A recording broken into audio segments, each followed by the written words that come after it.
Empezamos una nueva edición de Café Mercosur, este espacio en el que nos proponemos analizar la realidad de los países de la región con un foco en los aspectos jurídicos. Bueno, aquí estamos en otro encuentro de Café Mercosur y Batuca en la cocina. ¿Qué tal? ¿Cómo les va? ¿Cómo están? Hoy estamos con Ademar Balda. ¿Qué tal, Ademar? ¿Qué tal, Marchela? Osvaldo, ¿cómo están? Hola, ¿cómo les va a todos? Hola, y bueno, vamos a dejar que se pronuncie nuestro invitado de hoy, Ademar Balmar. ¿Cómo estás? Marcela, Osvaldo, Ramiro, muchas gracias por la invitación.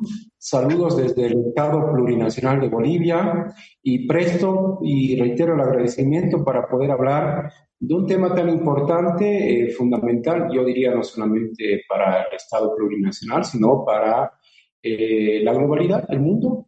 Estamos viendo un tiempo de multipolaridad, estamos viendo un tiempo de cambios en la hegemonía mundial. Y obviamente el tema de los BRICS y la incorporación de Bolivia como uno de los países dentro del triángulo del litio, es decir, como uno de los países que concentra la mayor reserva de litio a nivel global, a nivel mundial, sin lugar a dudas es un tema fundamental, es un tema muy importante y reitero el agradecimiento y presto para poder hablar de este tema, reitero, tan importante, no solamente para la región, sino para el mundo en su conjunto. Bueno, antes vamos a decir que Ademar es sociólogo, ex diputado, ex cónsul de Bolivia en Buenos Aires, ex cónsul general, ¿no? Ex cónsul general y analista internacional también, comunicador, o sea, todo un lujo, creo. Un gusto tenerte, Ademar, acá con nosotros. Y como para ir empezando, ¿no?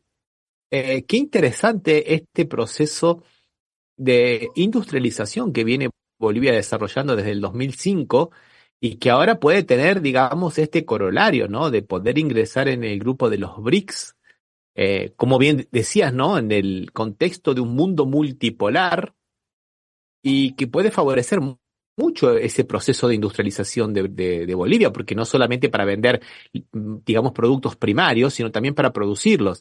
Yo estaba pensando, además, como para ir orientando mi pregunta, ¿no?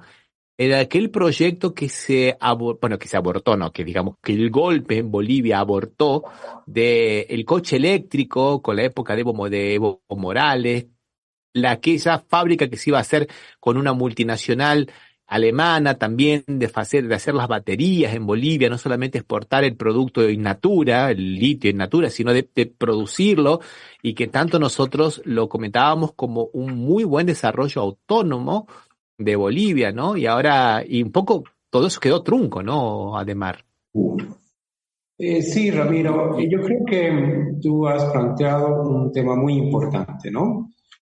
Si vemos la historia reciente de Bolivia, en el fondo, ¿qué es lo que generó el golpe de Estado? Fue el tema de la industrialización del litio. Ese fue el detalle, digamos, el detonante de lo que ha sucedido en mi país y, sin lugar a dudas, la repercusión a nivel regional y a nivel mundial. Hay que empezar desde el principio, diría.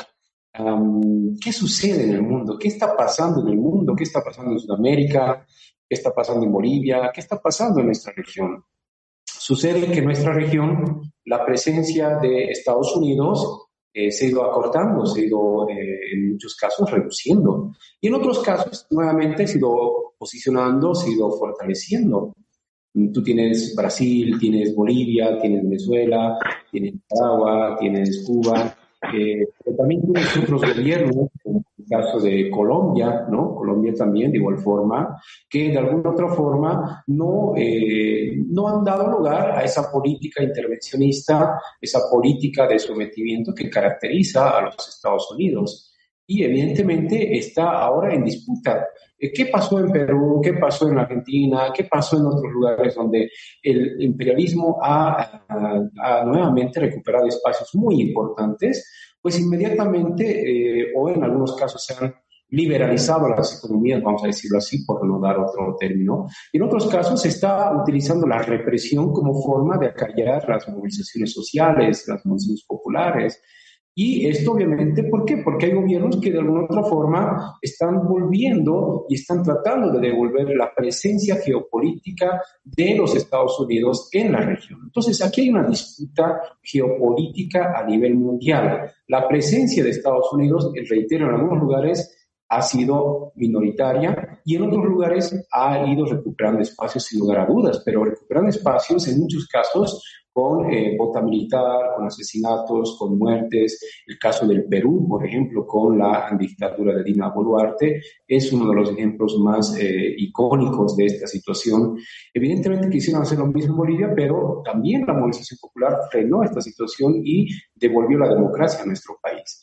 Pero el fondo del asunto, reitero, es esta pérdida de espacio, es esta pérdida de influencia en lo que bajo esa política expansionista de sometimiento se denominaba como el supuesto patio trasero de Estados Unidos, es decir, Latinoamérica y toda la región, es vista todavía por algunos gobernantes, por algunos teóricos como el patio trasero de Estados Unidos, no solamente en la teoría, sino también en la práctica. Recordemos que la comandante de lo que significa las Fuerzas Armadas de Estados Unidos en esta región, ¿no? De la cuarta flota de los Estados Unidos en esta región, o del Comando Sur, manifiesta que los recursos naturales, fundamentalmente el litio, son y pertenecen de alguna otra forma, así lo expresó, palabras más, palabras menos, a los Estados Unidos, y que veía con mucho riesgo, veía con mucha preocupación la presencia china y Rusia en la región. Es decir, que se debería implementar mecanismos más, en este caso, potenciar mecanismos para supuestamente recuperar democracias, porque para ellos, si no están con Estados Unidos, es una dictadura, una autocracia, o es un gobierno represor, pero si están con Estados Unidos, aunque maten gente, aunque asesinen gente, es un gobierno que sí está con la democracia en ellos, ¿no? Entonces, claramente acá lo que tenemos es una lucha geopolítica fundamentalmente por lo que significa a nivel económico, control de recursos naturales, a nivel político, el tema de lo que significa un mundo unipolar, que algunos quieren mantenerlo, y un mundo multipolar, que es la apuesta del Estado Plurinacional de Bolivia, y por otro lado también a nivel económico, la ampliación de nuevos espacios para no solamente el mercado, sino fundamentalmente para dejar de lado la hegemonía del dólar como divisa hegemónica a nivel global. Y ese es el miedo, ese es el temor que evidentemente hoy tiene Estados Unidos y hoy tiene muchos gobiernos en la región de que Bolivia avance en lo que significa la vía de los BRICS. Que los BRICS hay que decirlo con bastante claridad, estamos hablando de las economías emergentes más importantes en el mundo, estamos hablando de la China, estamos hablando de Brasil, estamos hablando de la India, Sudáfrica, entre los más resaltantes, sin lugar a dudas, son estos países que además concentran el 35% del Producto Interno Bruto a nivel global, pero también concentran alrededor de lo que significa en este caso el 45% de los habitantes a nivel global. Imagínense, estamos hablando de 3.500 millones de personas que son parte ya de lo que significa los BRICS. Desde todo punto de vista, este es un temor para Estados Unidos y obviamente Bolivia, acorde a una política, primero, de integración de los pueblos, de no sometimiento, segundo, además de no intervencionismo, pues apuesta a ser parte de lo que significa este bloque, que reitero es, vamos a decirlo así, el bloque más importante fuera del grupo de los 7, del G7, ¿no? Que obviamente está a la cabeza de Estados Unidos y todo el mundo occidental, pero fuera de este grupo, los BRICS hoy realmente están generando, yo diría, un equilibrio en el marco de esta lógica unipolar que se arrastra desde lo que ha significado la Segunda Guerra Mundial y fundamentalmente con la caída del bloque soviético, y que hoy lamentablemente busca ser anulado, busca ser torpedeado, pero también busca ser de alguna otra forma a los países que estamos apostando por un mundo multipolar, pues obviamente también se busca generar desestabilización, generar conflicto y evitar que esta presencia en la región pues se amplíe. Pero aún con todo eso, además, es bueno destacar que los BRICS, el Producto Bruto de los países BRICS sumados, ya supera el del G7 inclusive, ¿no? O sea que eso que estabas colocando es como este proceso de desdolarización y de cambio, digamos, los paradigmas de la preeminencia internacional se está acelerando, ¿no? Principalmente con la aceleración de la economía de la India, que ya superó la economía inglesa, de la ex colonia, de la ex colonia usurpadora, digamos, ¿no? Sí. Por eso es el temor que se tiene. A nivel económico, estos países emergentes, estos países que cuestionan esta lógica unipolar, fundamentalmente impulsada por Estados Unidos y sus países aliados, ¿no? Tienen un solo objetivo, desde mi punto de vista, democratizar y fundamentalmente garantizar mercados para los productos que podamos generar como países, pero también apoyen la tecnología. Y ahí quiero resaltar lo que tú bien decías, Ramiro, al principio. La transferencia tecnológica que se espera de los BRICS, fundamentalmente yo diría de Rusia y China, ¿no?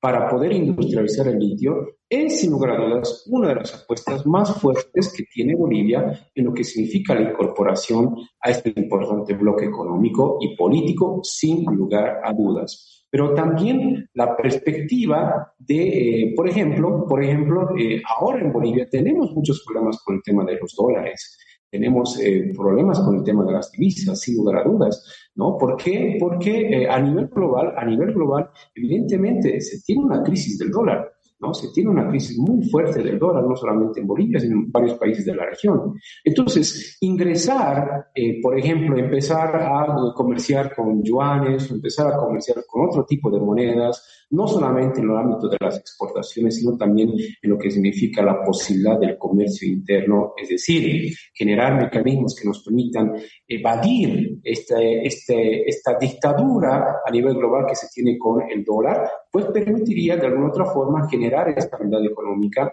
y fundamentalmente ver nuevos mecanismos en lo económico para evitar justamente esta dependencia y esta subordinación que lamentablemente el dólar y Estados Unidos generan en todos nuestros países. No podemos negar que sigue siendo una moneda importante, no podemos negar que la presencia de Occidente, del G7 y Estados Unidos sigue siendo muy importante, pero fundamentalmente en el ámbito militar, ya no así en el ámbito económico.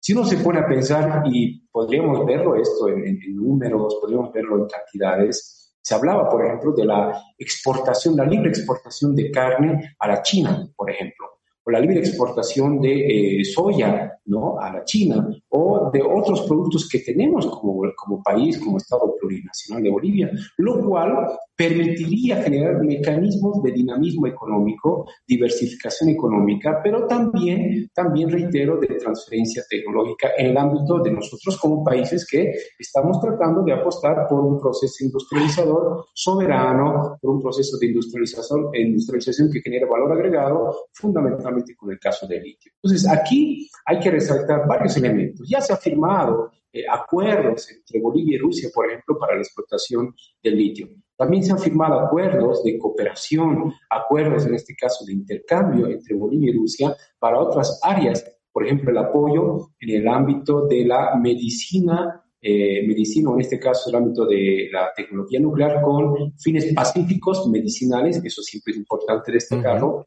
Hoy Rosatom está apoyando en la Ciudad del Alto del Departamento de La Paz, con lo que significa la tecnología nuclear para fines pacíficos medicinales para el tratamiento del cáncer, cosa que antes no se veía en nuestro país, que tal vez sí en otros países de la región. Entonces, son temas que nos permiten avanzar. Recordemos el gran apoyo que hemos tenido tanto de Rusia, de China, en la pandemia del COVID-19, con el tema de lo que significa las vacunas, ¿no? Vacunas para luchar contra lo que significa esta pandemia que afectó a la economía a nivel global y generó obviamente una recesión económica en todos los países. Entonces, ya son temas que se vienen trabajando y sin lugar a dudas los socios comerciales más importantes que hoy tiene Bolivia ya no son Occidente, ya no es Estados Unidos. Los socios comerciales más importantes que tenemos como país son China, son India, y se sigue avanzando en ese sentido. Esto a nivel global.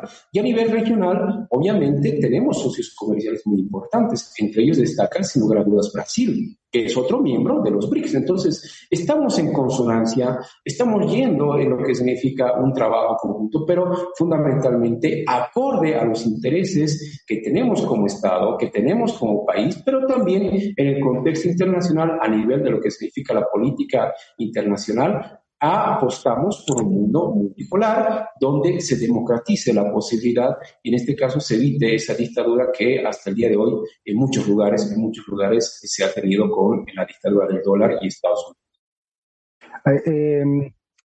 Además, te quería hacer una consulta. Estaba porque acá el gobierno argentino hincha y, redobla la apuesta diciendo que no, que ir al BRICS es como separarse del mundo, como olvidarse de Occidente, como quedar enajenado a todo. ¿Usted se siente, Bolivia, que por su acercamiento al BRICS haya tenido algún perjuicio de los países de mal llamado Occidente? Porque en realidad muchos de los que integran el BRICS son Occidente también. ¿Vos ves algo, notás algo sobre que haya caído sobre Bolivia, sobre ese tipo de países? No.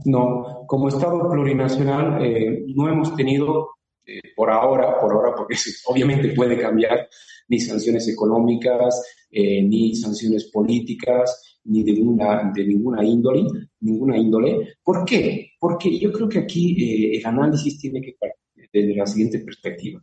Por el impacto, la fuerza y la alternativa que nos permite los BRICS, no solamente a Bolivia, diría yo, porque sino a varios países en Sudamérica y en la región que podrían ser parte de este bloque sin necesidad de aislarse de otros mecanismos regionales de articulación. Por ejemplo, en el caso de Sudamérica, el Mercosur, solamente para nombrar alguno, o la relación con la Unión Europea, ¿no? Lo que significa los países de la Unión Europea. No afecta, yo más bien diría que complementa. Lo que está aquí en duda, lo que está aquí, vamos a decirlo así, incomodando a esta visión de Estados Unidos es que existan alternativas a lo que significa su lógica de intervencionismo, su lógica de sometimiento y fundamentalmente de hegemonía del dólar. Eso es lo que les incomoda. Eso realmente es algo que tal vez a nivel global no van a perdonar o no les concibe, no les entra en la cabeza que hayamos países que estemos apostando por otro tipo de divisas, otro tipo de comercio y fundamentalmente ampliación de nuestra frontera en el ámbito económico. Reitero, más allá del tema obviamente que genera mucho debate, la guerra de Rusia y Ucrania, ¿cómo ha sostenido Rusia en todo este tiempo? Gracias a la articulación y fundamentalmente de un socio comercial tan grande como es la China.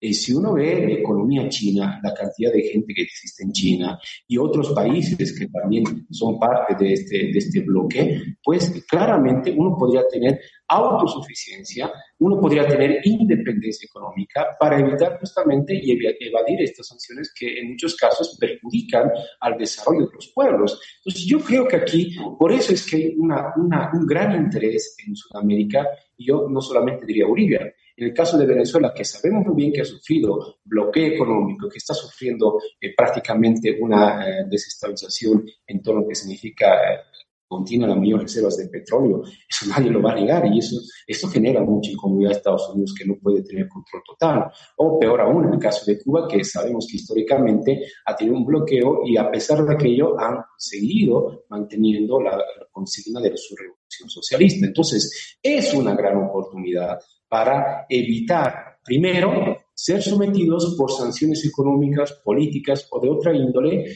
y segundo, permitir tener una transferencia tecnológica, científica para el dinamismo y, en este caso, la industrialización de los recursos naturales. En el caso de Bolivia, reitero, el tema lo significa.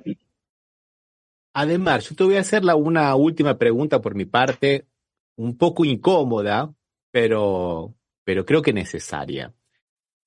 Por lo menos desde mi punto de vista, yo creo que esta posibilidad de Bolivia de ingresar a los BRICS después de las manifestaciones de el canciller ruso y las reuniones que tuvieron, y bueno, que Rusia ahora es, digamos, la presidenta pro tempore de los BRICS, ¿no? Y la que tiene la agenda, digamos, de los que entran y de los que salen, o sea que no digamos que ya entró, pero está muy cerquita, está casi cerquita. me parece que es muy interesante inclusive para poder ver la geopolítica de nosotros como sudamericanos. ¿Por qué digo esto? Porque en los dos proyectos bioceánicos más importantes que hay, el del puerto de Paranaguá con Iquique en Chile, que pasa por Paraguay, Argentina y Chile y no pasa por Bolivia, así como el otro que se está haciendo en el norte, de San Pablo por Perú, tampoco pasa por Bolivia. Los dos proyectos bioceánicos de integración han dejado afuera a Bolivia, un país mediterráneo, lo cual a mí me parece que una visión geoestratégica bastante mezquina por parte de los otros países, ¿no? O sea que me parece que esta incorporación, de la posible incorporación de Bolivia a los BRICS, va a forzar un poco ese cambio de mirada, o por lo menos ver cómo se integra Bolivia a ese proceso, ¿no? Porque va a ser muy importante tanto que tenga salida para el Atlántico, que ya la tiene, como también para el Pacífico, ¿no? Sí, sí, sin lugar a dudas. Evidentemente, en el ámbito de lo que son los intereses ya regionales de cada país, porque es algo muy, yo diría, muy importante decirlo con bastante claridad. Los estados tienen intereses y los estados tienen intereses en la perspectiva de, obviamente, mejorar su economía. Y Bolivia ha hecho la representación para que estos corredores bioceánicos puedan pasar por nuestro país, pero lamentablemente por la posición de algunos países que no están pensando todavía en una integración, no solamente en el ámbito económico, sino también en el ámbito de en este caso, la diplomacia de los pueblos. Ese es algo que destaca de Bolivia. Bolivia plantea la diplomacia de los pueblos, sin sometimiento, sin subordinación, pero también con complementariedad, con reciprocidad, que es parte de esta lógica indígena, originaria, campesina, que es milenaria además, de entender que entre pueblos hermanos debemos complementar, debemos tener reciprocidad. Y lamentablemente en estos casos que tú bien mencionas no se ha tomado en cuenta Bolivia, en muchos casos simple y llanamente por intereses económicos, pero fundamentalmente dejar de lado esta nueva perspectiva que debe garantizar una nueva visión a nivel mundial. Es decir, debemos cambiar el paradigma del pragmatismo, de lo que significa en este caso simplemente ver una perspectiva de reducir costos, sino más al contrario, debemos generar mecanismos de integración en todos los niveles. Y estoy más que seguro que si Bolivia llega a ser parte de los BRICS, estos corredores bioceánicos van nuevamente a repensarse. Bajo esta lógica, bajo estos principios, que son principios que yo diría caracterizan a la política exterior del Estado plurinacional de Bolivia. Reitero, la reciprocidad, en este caso la diplomacia de los pueblos, pero también en este caso la solidaridad. Entonces, en ese sentido, también debemos generar mecanismos para aquellos pueblos, aquellos países que a comparación de otros países hermanos tienen menores condiciones económicas, pero que podamos entender que este desarrollo, que esta articulación, no solamente, reitero, se base bajo cierto pragmatismo, bajo ciertos intereses estrictamente económicos, sino también bajo cierta perspectiva de hermandad, de solidaridad y, reitero, de reciprocidad, que es lo que caracteriza por lo menos a los pueblos indígenas en la perspectiva de esto que se puede decir una visión que hoy asume Estado y que el Estado la plantea como un posicionamiento y una política exterior hacia afuera. Yo tengo una pregunta disculpen, ya sé que no podemos abusar del tiempo de Adhemar, pero tengo una pregunta de un oyente que dice que en defensa de la democracia del territorio bolivariano, ¿cómo ve entrar en los BRICS sin tener analizado, sin tener resuelto los convenios turbios que tienen con las transnacionales para la extracción directa del litio? El tema del litio hoy en Bolivia es un tema de mucho debate, sin lugar a dudas, es un tema muy complejo, es un tema que está generando, como se dice, mucho revuelo a nivel político interno y a nivel político.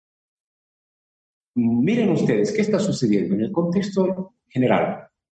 Argentina y Chile, de alguna otra forma, queramos o no, ya sea aunque no se esté generando mucho valor agregado y aunque el tema de la explotación no esté directamente en manos del Estado, sino en manos de empresas transnacionales, han avanzado más que Bolivia en esta situación.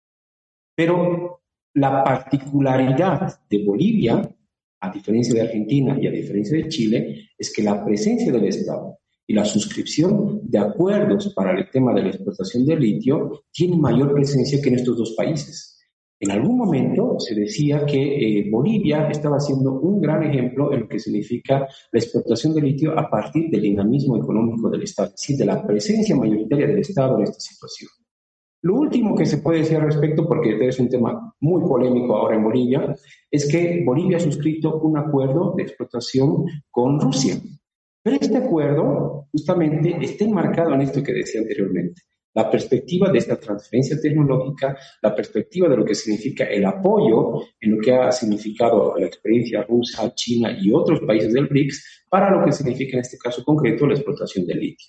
Antes del golpe de Estado se había suscrito, evidentemente, un contrato con una empresa alemana, pero por las movilizaciones que se dieron fundamentalmente por el Comité Cívico Potosinista, CONCIPO, esta situación, que era parte de la estrategia global, de la estrategia geopolítica, pues fue uno de los puntos que en su momento el expresidente Evo Morales se vio forzado a rescindir este contrato, ¿no? Entonces, desde ese entonces hasta recientemente este año hace unos meses atrás, es que se llega a nuevamente suscribir un acuerdo entre Bolivia y Rusia para poder explotar el tema del litio. Ahora, la pregunta aquí yo creo que es muy importante y es en este caso concerniente bajo qué términos, bajo qué condiciones.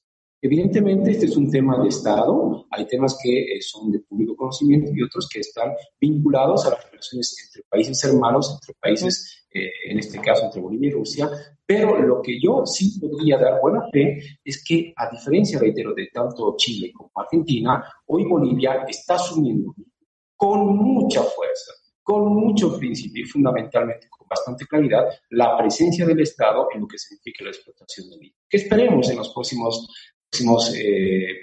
meses, al siguiente año, como bien se ha manifestado desde el gobierno nacional, ya tengamos los resultados en lo que significa la explotación del litio para beneficio de Bolivia, sin lugar a dudas, pero también para beneficio de lo que significa un mundo multipolar que no esté sometido a estas perspectivas y estas dictaduras que lamentablemente quieren de alguna otra forma que se fracase, porque ese es el término, quieren que Bolivia fracase en este intento novedoso, porque si solamente generas materia prima, históricamente eso ha fracasado en los países. Bolivia ya tuvo la dependencia del estaño, tuvo la dependencia de la plata, tuvo la dependencia del gas y en muchos casos solamente se ha generado lo que significa materia prima y no valor agregado. Entonces, el gran reto hoy reside justamente, y es el ejemplo y el mayor temor que se tiene, por eso es que se está torpedeando desde todo punto de vista, en lo interno y en lo externo, este contrato para que de alguna otra forma Bolivia siga relegada en lo que significa la presencia de lo que es la explotación del litio a nivel global. Y que de ninguna manera se convierta en un mal ejemplo para los otros países de la región, ¿no?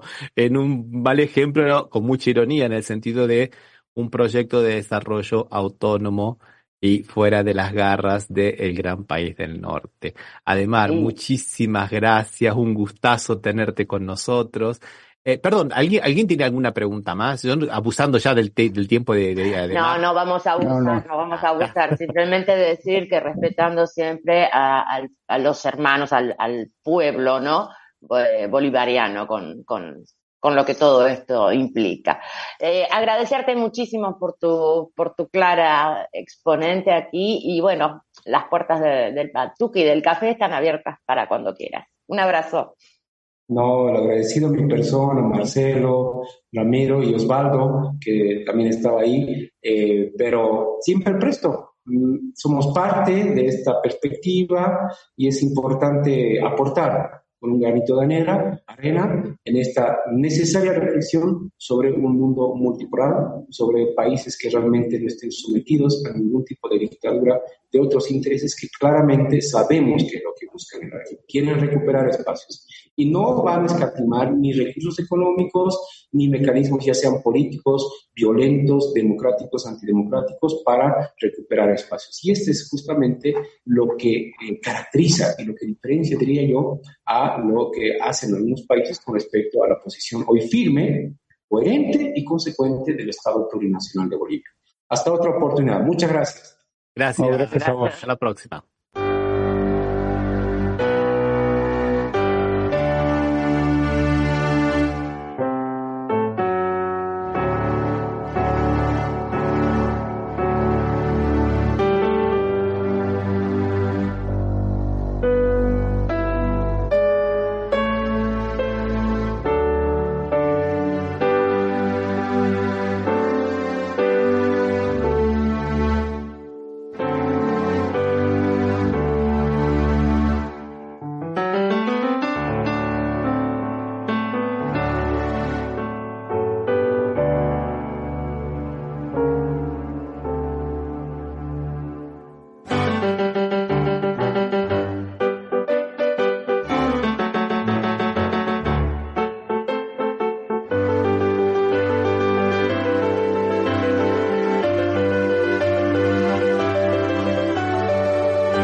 Bueno, y escuchábamos una versión muy, muy original y muy linda en la lengua de los pueblos originarios del himno nacional argentino, donde hoy se cumple un aniversario de nuestro himno expuesto por la primera vez por Merceditas, ¿fue, no? Mercedes. Creo que se llamaba Mariquita, perdón. Mariquita Sánchez de Thompson. En 1813. y hoy se conmemora el Día del Himno. Mariquita Sánchez de Thompson, Marchela, una mujer que nosotros la conocemos por haber prestado la casa para que canten el himno, pero que el historiador Felipe Piña la reivindica y dice que era una de las mujeres esas que rompían el molde. Parece que tuvo una actuación política muy importante esta mujer, no era solamente la anfitriona, sino que fue una gran patriota. Y una vida bastante libre tenía también, ¿eh? No era para adecuada a los moldes, adecuada a los moldes de esa época, claro, adecuada a los moldes de esa época. Vamos a decir que era una feminista en potencia en aquellas épocas, ¿no? Y bueno, sí, ha hecho muy gran trabajo. Quiero saludar a Juan Araujo, que dice muchas gracias por el reportaje y los análisis, saludos desde Suiza. Y dijo que lindo el himno, faltó en guaraní. No, yo lo vi en guaraní, a menos que Ramiro lo cortó y no lo puso en guaraní, pero yo lo vi. Y a Roberto Calcaño, saludos cumpas, muy buen laburo, abrazo desde Italia. Uy, en Italia, tenemos que hablar de Italia después. Pero, ¿qué más hoy? ¿Es el aniversario de quién, Osvaldo? El asesinato de Carlos Mujica, un sacerdote que cuando no existía todavía los sacerdotes que optaban por los pobres, ella optaba por los pobres, ¿no? Siendo de una familia de alcurnia, diríamos, en Buenos Aires, él optó por participar y tener tener la iglesia en la villa inclusive, ¿no? Donde atendía. Y hay una historia extraña ahí, ¿no? Él lo acusaban, decían que lo había matado Montoneros y en realidad el que lo mató fue la AAA, ¿no? Habría que aclarar eso porque siempre queda la confusión de que fueron Montoneros y toda la derecha apunta a eso. Y en realidad fue la AAA, ¿no? Ese orga nefasta que tuvo la Argentina en la década del 70. Pero que él se dedicó siempre por los pobres y que podría haberse dedicado a otras cosas porque era un tipo pintón, y se dedicó a ser sacerdote y sacerdote por los pobres, ¿no? Que a veces parece raro decirlo. No, pero ahora bueno. Tenés razón, porque tenía la pinta de un actor de novela, ¿no? No, inclusive era una estrella televisiva, en ese momento lo citaban de todos los canales porque daba bien, hablaba bien, inclusive nunca iba vestido de sacerdote, ¿no? No usaba, no sé cómo se llama ese cuellito que tienen, ¿no? Pero, o sea, realmente es una rara avis que, bueno, lo mataron por sus ideas justamente, ¿no? Claro, como ahora tenemos también el grupo de los curas villeros, como en su época estuvo también el Pocho Laprati, que no era cura, pero que también estaba trabajando en las villas, ¿no? No, por eso te digo, pero que eran adelantados cuando no existía todo esto, ella lo era, diríamos. Totalmente. Por eso era bueno recordarlo en esta época, 50 años que haya pasado eso, y que esperemos que nunca se vuelva a repetir con otra figura de ese carácter, ¿no?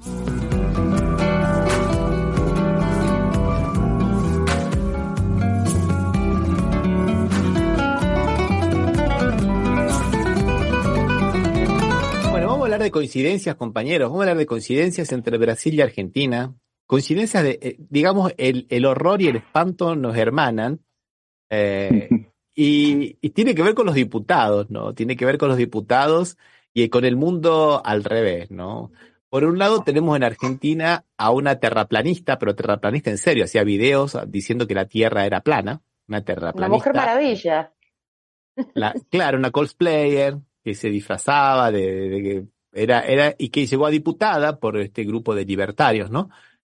Y que ahora, interesante, la han contratado para que la han contratado, no, la han... le han dado el cargo de primer secretaria de la Comisión de Ciencia y Tecnología en la Cámara de Diputados. Sinceramente, gente, yo les digo la verdad, a veces yo pienso que estamos viviendo una realidad paralela. No, a mí me gusta lo que ella dice, porque dice que la Tierra es plana y que tiene una pared. O sea, vos eso, lo de la pared de hielo alrededor, esa es la parte más linda, ¿no? Por el Pacífico no podrías salir ni a navegar, ni a bañarte, ni nada. Hay una pared de hielo. A la miércoles. Hay y que ser para... una confabulación mundial, ¿viste? El mundo entero está confabulado porque de acuerdo al comportamiento de los seres vivos de Pavlov y no sé qué cosas, si nosotros todos supiéramos que la Tierra es plana, haríamos una hecatombe, una cosa de loco, bueno, esa señora ahora está en esa comisión. Pero por acá, por Brasil, ¿viste? No, para no quedarnos No quedarse atrás. Claro, lo tenemos al diputado Nicolás Ferreira, ¿no? Cuya vida pública salió haciendo videos mostrando cómo había que depilarse algunas partes del cuerpo que nunca ven el sol normalmente, ¿no?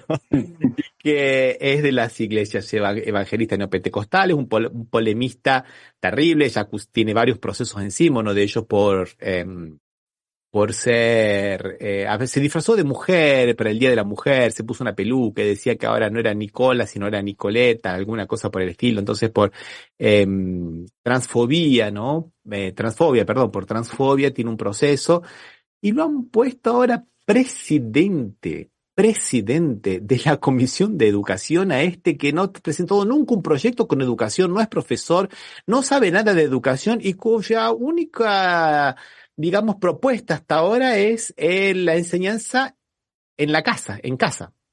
Que le llaman acá en Brasil se le llama el nombre en inglés, el homeschooling, alguna cosa así, enseñar a los chicos en casa, que no vayan, que también es lo que pretendía de alguna manera el gobierno libertario de Milei, ¿no? Sí, ¿Pero quién lo puso? No, que estaba... No, está bien, te iba a decir sacó una sola 22 cosa. votos. 22 votos, bueno.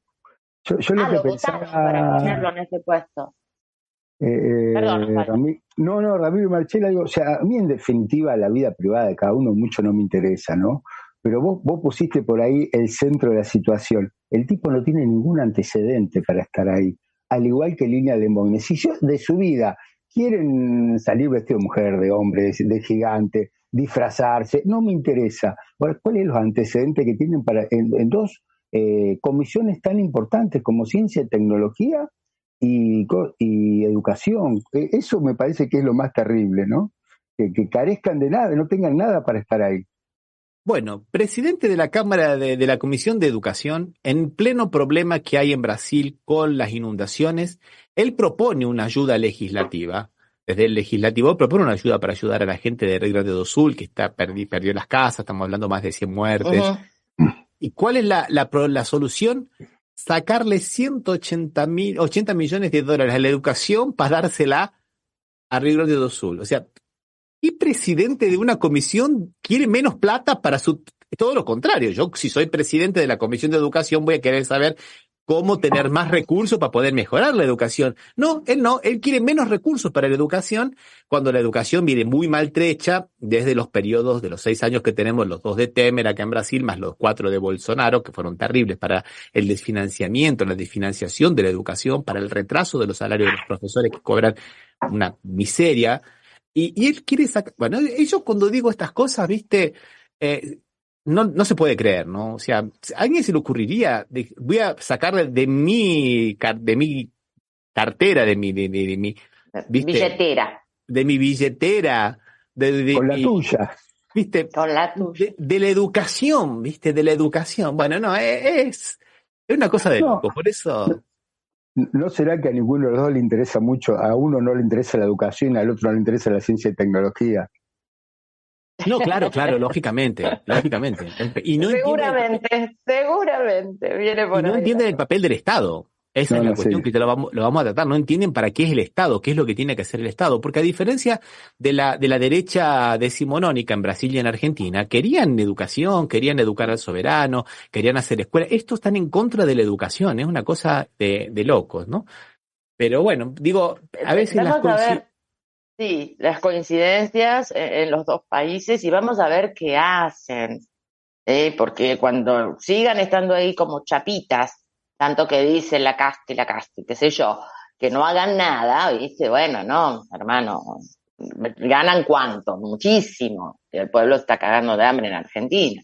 Entonces, bueno, a ver si se sale esa chapa. Pero vamos a ver, vamos a darle una oportunidad a ver si puede torcer un poquito la tierra. Vamos a ver. Yo quería solo decir que hoy Lula da Silva, aparte de haber ido a ver las inundaciones, está ayudando a la gente, Hay una cuenta desde Suiza, pienso que es una cuenta internacional donde se pueden mandar ayudas, que la vamos a poner en la página, en las páginas, ahí está, Lula da Silva, en las páginas de Batuque de Café. Hoy también inauguraron un centro de salud y de educación en Salvador de Bahía y, casualidad, el intendente sería, ¿no? Porque se llaman de otras maneras en Brasil, pero bueno, el intendente de Salvador de Bahía es de la oposición, pero el gobernador es petista. Y el gobernador, que es un señor preto, es negro, fue al acto y el intendente no fue. Entonces Lula hizo la remarca que con un centro tan importante que se inauguraba ahí, que no importaban las banderas políticas, que habría que haber estado ahí. Pero bueno, así están las cosas. Pero es interesante eso que estás colocando, porque supuestamente Magalhães Neto, que es el intendente de Salvador de Bahía, sería el representante de la derecha menos bruta, menos troglodita, y bueno, y vemos que hay límites, ¿no? O sea, digamos que lo que charlábamos un poco la semana pasada, ¿existe una extrema derecha más civilizada? Es complicado. A mí se me ocurrió pensar si existía una menos bruta, mirá, pero bueno, se ve que...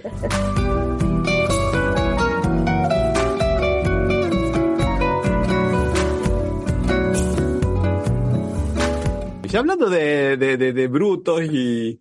Vamos a hablar directamente de antipatria, vamos a hablar de cipayos. Vamos a hablar de señor Milei, las Falklands son inglesas. Hay tres cosas que particularmente esta semana nos han tocado un poco. Primero, esta declaración que hizo Milei, de que está bien que haya ido Cameron a las Malvinas, porque Cameron, que es el canciller británico, está haciendo una cosa que es normal, porque las Falklands están ocupadas por Inglaterra. Entonces está muy bien, no hay que ponerse, no hay que decir nada. Una cosa absolutamente de loco. Acá vemos un recorte de la BBC, que imagínense cómo lo habrá festejado, lógicamente, ¿no? La cadena inglesa. Acá había un artículo muy interesante de un portal de noticias argentino que dice, más cipayo no hay. Pero cuando pensamos que más cipayo no hay, ¿viste? Vemos que puede haber más cipayo. Yo no sé si es él o si es el grupito que está con él. Hoy en el Día del Himno, que como bien decía Marcela, hay una cuenta de Twitter, que no sabemos si es de Milei o del grupo de trolls de Milei, se llama Milei Abrazo 56%. Feliz Día del Himno Nacional Argentino. Y publica un video. Tienen que escuchar un poquito de este video. A ver. El video que publica es este que está aquí. El himno argentino, lógicamente, ¿no? Cantado cuando le estaban rindiendo pleitesía a la generala Laura Richardson en Tierra del Fuego. O sea, más cipayo no se puede ser. Más cipayo, ¿viste? No se puede hacer. No podés conmemorar el himno justamente con un acto como este, que todo el mundo dice que son 4 pasos para atrás, 4 casillas para atrás, en la diplomacia que tenemos con el Reino Unido. En la disputa diplomática con el Reino Unido por la Malvinas, que era justamente recibir a la gente de los Estados Unidos, que es de última, la gente de la Malvinas. Bueno, esto fue lo que publicó. Y quería atar un poquito lo que vos dijiste, Richardson, cuando cantó el himno recibiéndola, que claro que fue el columnista que tuvimos hoy, que hablaba sobre los Brits, que dijo, claro, que Richardson, ella dice, que ya lo dijimos nosotros, pero no queda menos que repetirlo, el litio, el agua, la energía, el petróleo, el gas, lo que sea, es nuestro, decía, nuestro petróleo. O sea, Sí. o sea, ese cantar el himno es no más ni menos que reafirmar esa posición, ¿no? Y después, bueno, creo que la otra de esta semana de Milei, la tercera ya de la semana, que más cipayo y más lame botas, digamos, no puede ser, que es el histórico abandono de la posición argentina con relación a Palestina, ¿no? Que votó, uno de los pocos países importantes que votó en las Naciones Unidas en contra del reconocimiento del Estado palestino. Estados Unidos, Gran Bretaña y Argentina, y después otros países chiquititos, ¿no? Porque fueron 4, 5, 6 más chiquititos. Pero no sé, el único país latinoamericano. Claro. Los otros me parece que se abstuvieron, hubo 2 votos en contra. Y eso contradice una resolución anterior de la ONU de la década del 60, ¿no? Que hablaba de del reconocimiento de Palestina y de Israel, los dos como estados. Claro. O sea, está contradiciendo la tradición de la política exterior argentina. Totalmente. Y además rompe con lo que es la realidad diplomática argentina, porque Argentina tiene embajada en Palestina y los palestinos tienen embajada en Argentina. O sea, ¿cómo puede ser que vos tengas relaciones diplomáticas a nivel de tener embajadas y no lo reconozcas como Estado? Una cosa absolutamente contradictoria, es contradictoria con tu propia política diplomática. Eso es una cosa muy, pero muy complicada que solo a un tarambana como este se le ocurre hacer sin pensar, ¿no? Y eso habla un poco de nuestra diplomacia errática que tenemos, ¿no? Que cambia un gobierno y cambian... Ni más ni menos que la posición de Diana Mondino, nuestra canciller, ¿no? Que no se entiende un poco lo que quiere hacer con la política exterior argentina.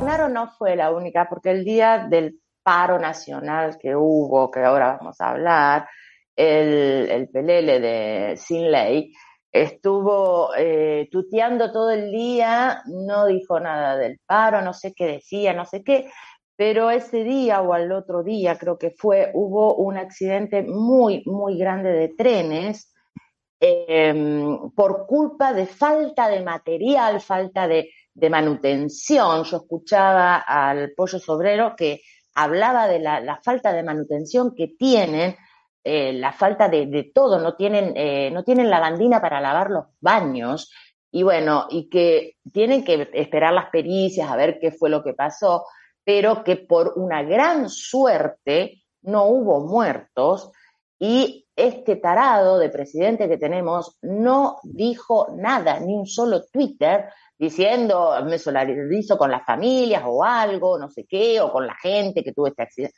No dijo absolutamente nada, no le importó nada. Afortunadamente no hubo víctimas fatales. Queremos aclarar para los que nos escuchan fuera de Argentina que el Pollo Sobrero es Un sindicalista de los ferroviarios, ¿no, Osvaldo? De uno de los gremios más importantes ferroviarios. Claro, que no responde al gremio tradicional, ¿no? A la fraternidad. Inclusive, aparentemente, esto tampoco hay confirmación todavía porque están esperando las pericias, se roban los cables y nunca se reponen porque no hay la gente de los de seguridad, los que había, hay un 30% menos que los que había antes, y no la empresa que estaba contratada para hacer el seguimiento técnico, todas estas cosas. Hace 30 días, cuando despidieron a muchos empleados del Estado, le despidieron también gran parte del cuerpo, que son técnicos, ingenieros, arquitectos, todos profesionales de esa empresa, despidieron un montón, por lo cual le están vaciando de gente de los organismos, y eso hace que puedan pasar estos accidentes, diríamos, ¿no? Mira, eso que vos estás comentando, Osvaldo, me da pie para hablar un poco también acá de Brasil, de San Pablo y también de Rio Grande do Sul. En San Pablo estamos teniendo grandes problemas de corte de luz porque la empresa privatizada de energía despidió a empleados que eran los que sabían cómo se hacían las cosas, funcionarios de carrera, que tenían experiencia, y contrató novatos. Entonces ahora cuando hay cualquier evento climático, un transformador que se quema por algún rayo, alguna cosa, millones de personas, estamos hablando de la vez pasada, más de 1 millón de personas tuvo una semana sin luz en San Pablo, la capital financiera de América Latina, dicen acá en San Pablo, por lo menos, ¿no?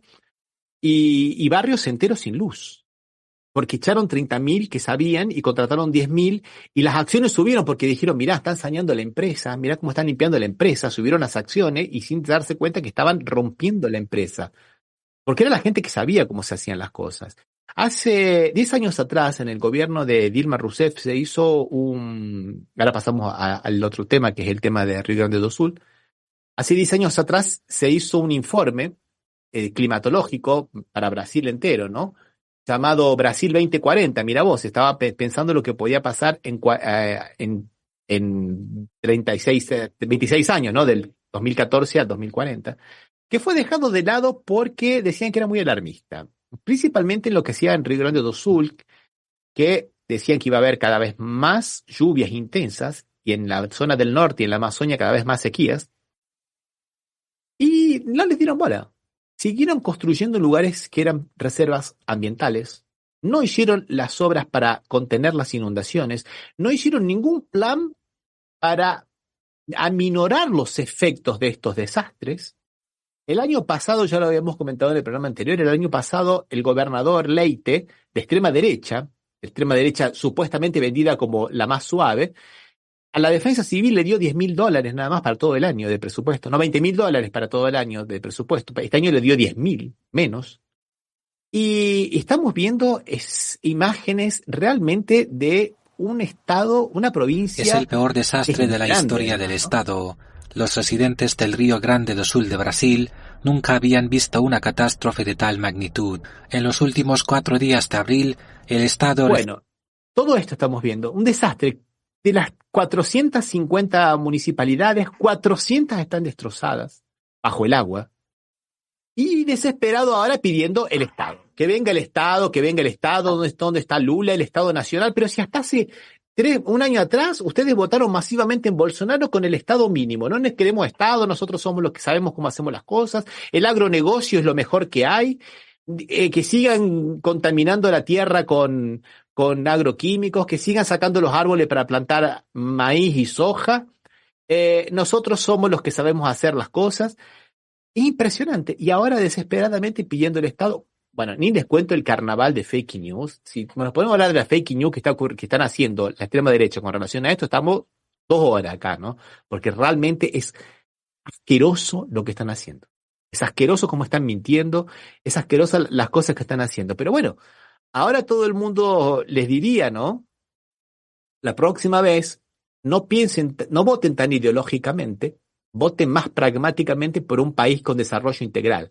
Ustedes, bueno, Río Grande do Sul es una provincia muy interesante, ¿no? Porque tuvo siempre una tradición bastante progresista, pero también tuvo cosas al mismo tiempo bastante complicadas, ¿no? Como querer separarse, hacer secesionismo, querían crear el país de los Pampas, porque ellos dicen que mantienen al resto del país, y todas esas cosas que tanto nosotros escuchamos en todos lados, ¿no? En todos lados parece que escuchamos lo mismo, ¿no? Me hace acordar cuando en los 80 la gente del norte en Italia no quería que la gente del sur fuera a los hospitales, siendo del mismo país Italia, ¿no? Y esas cosas que escuchamos del conurbano en Buenos Aires, que la gente del conurbano se va a los hospitales de Buenos Aires, todas esas cosas que no, bueno, están todos aquí. Y ahora, como dicen, bueno, y ahora compañeros que necesitan del Estado Nacional, ¿qué hacemos? ¿Qué facheamos, no?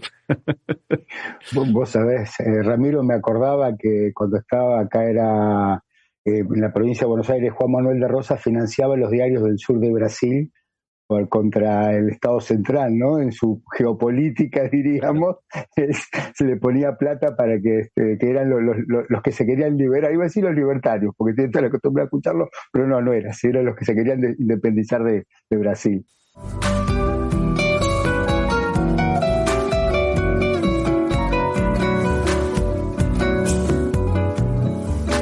Una noticia buena, estamos muy para abajo, vamos para arriba. Vamos para arriba.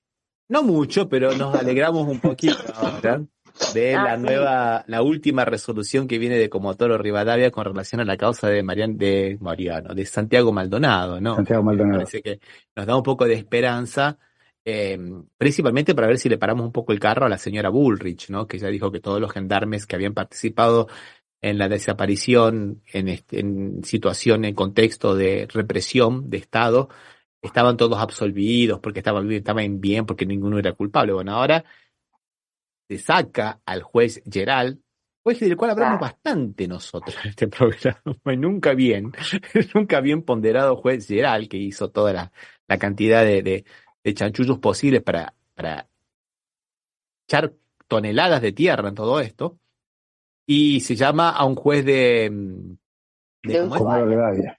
De Ushuaia. Sí. Y que se produzcan las pruebas que pedían las partes, lo lógico que se produzcan las pruebas que pedían las partes. ¿Cómo puede ser que las partes pidan pruebas y no se produzcan? Una cosa de loco eso. En el derecho penal del vaya preso, ¿viste? No, sí, ojalá. No, te iba a decir, en realidad no son las partes, sino que eran el afectado, el familiar del afectado porque la parte es el Estado, ¿no? O sea, pero... No, digo, los otros querellantes quería decir. Claro, los otros querellantes, sí, sí. Nada más, una cuestión técnica nada más que me pegó en lo jurídico hoy.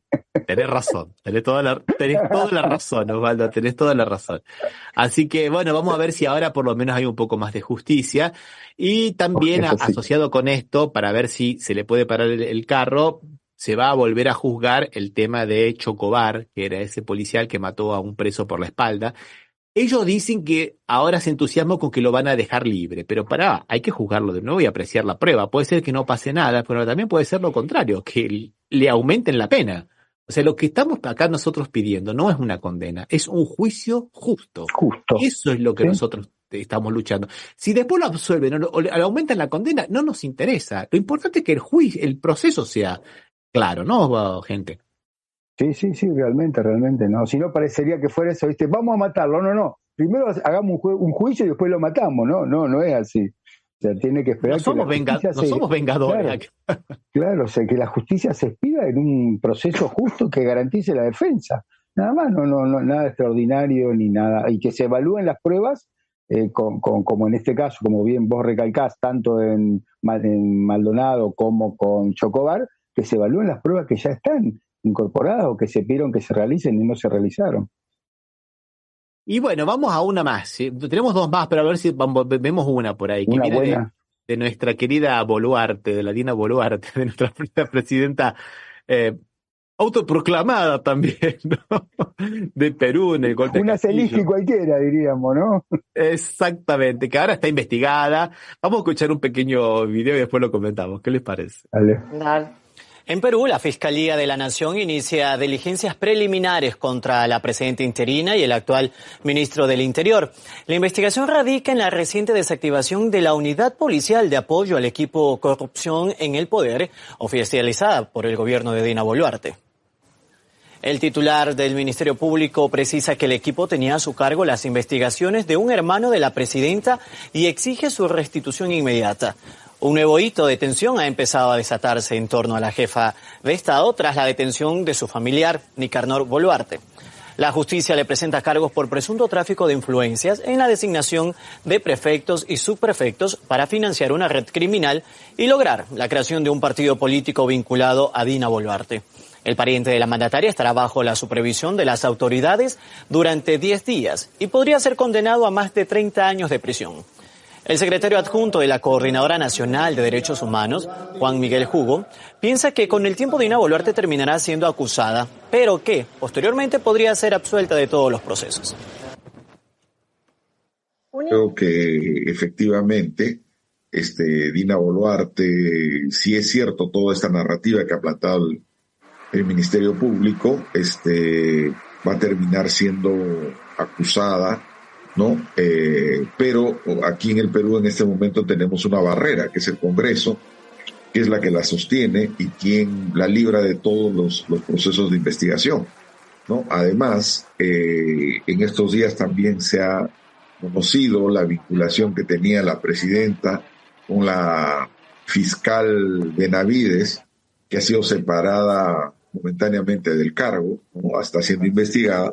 Y todas estas situaciones pues hacen que la presidenta por una o por otras cosas va a terminar el día que deje la primera magistratura, va a complicarse la vida con todos estos problemas que tiene judicialmente, ¿no? Recordemos que el Congreso tiene una desaprobación de más del 82%. Más del 82% desaprueba ese Congreso que está blindando a esta señora Boluarte, que desapareció 12 días. Vamos a chusmear un poco, porque si no se pone muy serio. Hoy estamos con los chismes, ¿verdad? Desapareció 12 días. ¿Saben qué fue a hacerse? Cirugías estéticas. Se fue a sacar pata de gallo, líneas de expresión, las bolsas, la nariz, ¿viste? Acá lo vino, acá donde venía Susana Jiménez. Hoy estamos chusmas, che. Hoy todos los chismes tenés. Está bueno, un poco de chisme, está bueno, che.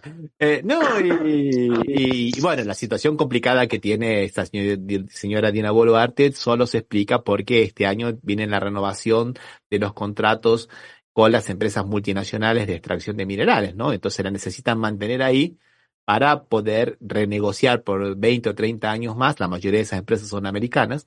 Y Perú es uno de los países, tal vez el país más rico en minerales de América Latina y donde más presencia de las multinacionales hay. O sea, no es una cuestión así. Ella lo dijo ahora, sabe que tiene, digamos, el apoyo por atrás del gran país del norte, por eso se anima a decir que no va a renunciar y que su renuncia es una cosa que está absolutamente fuera de cuestión, porque según ella está haciendo un gobierno muy bueno, de grandes consensos y de mayorías. No la quiere nadie, no la quiere nadie. Y muy democrático sobre todo, ¿viste? Por favor. ¿Cuán importantes serán los soportes que tiene, las ayudas que tiene, que en Perú que los presidentes duran lo que un canto de sirena? Sigue siendo presidente y no la pueden sacar, ¿no? Se ve que el apoyo es muy importante que tiene. Y mirá vos, es interesante lo que estás diciendo, pero además una cosa que también nadie nos olvidamos, que sale un presidente, entra otro presidente, pero el que no sale es el presidente del Banco Central. Porque es el que tiene que mantener la estabilidad monetaria para garantizar. Para que puedan sacar el dinero, para que puedan sacar tirar las ganancias a su casa matriz. Exactamente.